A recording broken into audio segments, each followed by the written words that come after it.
up this episode of Bolts of Wisdom that are building and defending the family of God.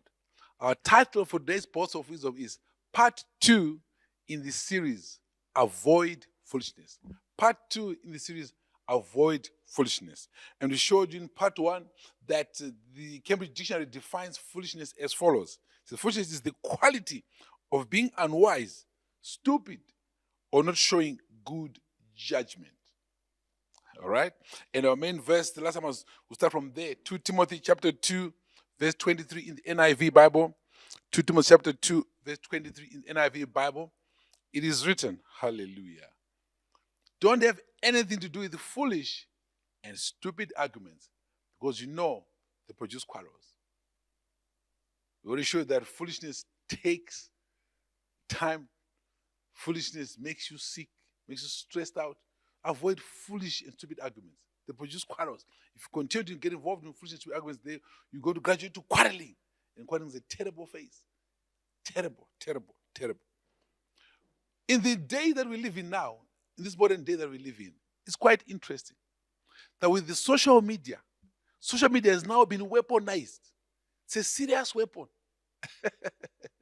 People are quarreling on social media, wasting time. It doesn't make sense.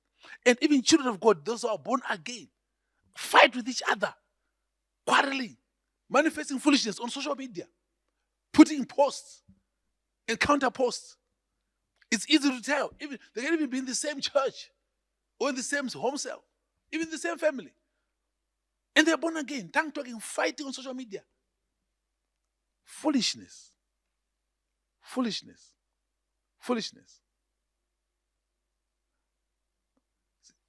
Wasting time.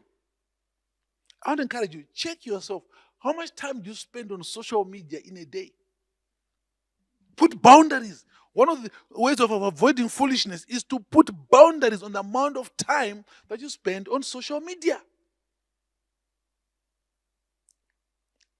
You need to limit it. Some people got no boundaries. You'll be amazed you can spend the whole day on social media. Many smartphones today show you how you're using your time on the smartphone. They'll show you even how much time you spend in a week on the phone on social media. They'll show you. Once time is gone, it's gone. Avoid foolishness. Avoid wasting time. You can become a social media addict, involved in endless, unfruitful things. Be careful. Avoid foolishness. Use time wisely. Put boundaries. I'm not saying don't go on social media. I'm saying put boundaries. There's a level of social media that makes you useless, turn out useless in life. Avoid foolishness. Manage your time on social media. Stop quarreling on social media.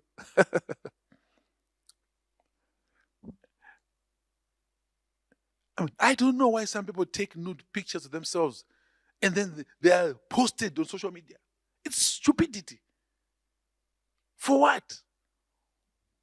Why go and invest in pictures like that of yourself? Avoid foolishness. I say, I'm curious, it's my private collection. Your private collection can leak somehow. You can be hacked. Be careful. Something don't do. Avoid foolishness. Let's give you a few more verses on avoiding foolishness. Let's go to Titus 3, verse 9. Read Titus 3, verse 9 from the Amplified. Titus 3, verse 9. It says, but avoid stupid and foolish controversies and genealogies and dissensions and wrangling about the law, for they are unprofitable and futile. It's saying people are spending time arguing about the law. You can argue about the law. Well, that's this verse about the law. You can argue about medicine. You can argue about politics. You can argue about the family. And these days, people are arguing over gender. Even Christians, some people, they've now got this nonsense that there's more than two genders. The Bible is very clear. God created male and female. Full stop. There are only two genders.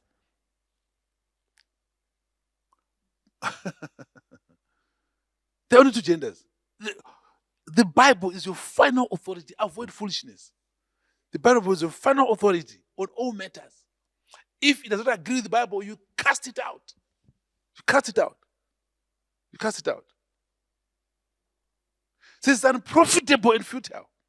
Avoid foolishness. Ask yourself, these things that I'm involved in, this meeting I'm having, this investment I'm making, this place I'm going to, is it profitable? Or it's a waste of time, futile? You got to make up these decisions. Avoid foolishness.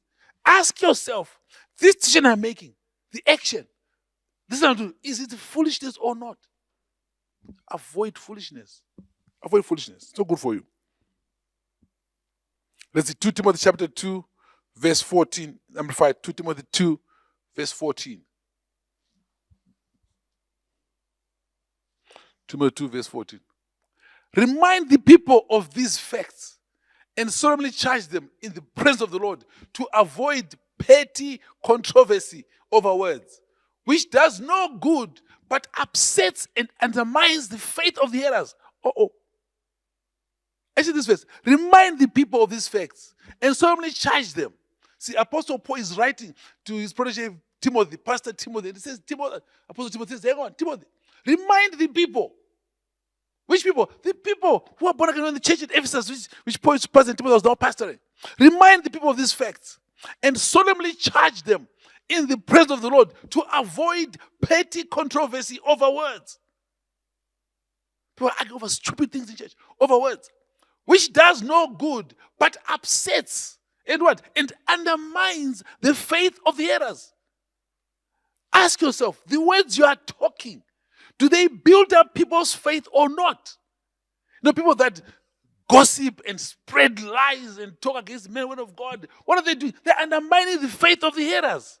Now, I'm not saying condone sin, no, but I'm saying to you, ask yourself, the things you're talking, do they undermine people's faith or not? See, remember, promotion comes from God. He says, if you are faithful in little, you'll be faithful in much. And he will promote you. So check your language. Check things you are saying. Do they build people's faith or they subtract people's faith? What are you doing? Ask yourself. Are you undermining the faith of the hearers? Avoid foolishness.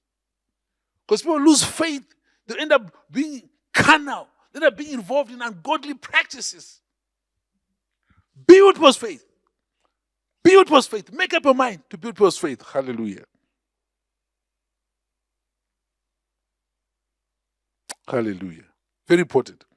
Let's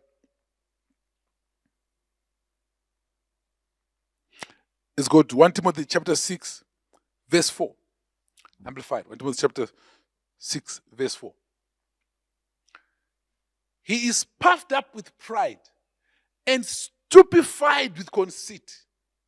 Although he is woefully ignorant, he has a morbid fondness for controversy and disputes and strife about words, which result in produce envy and jealousy, quarrels and dissension, abuse and insults, and slander and base suspicions.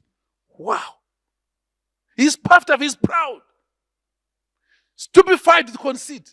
When someone is stupefied with conceit, they are very deceptive. They are deception. See? Deception is, somebody presents a lie as if it's a truth. Deception.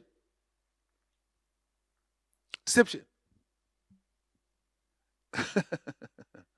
Although he is woefully ignorant, he has a morbid fondness for controversy.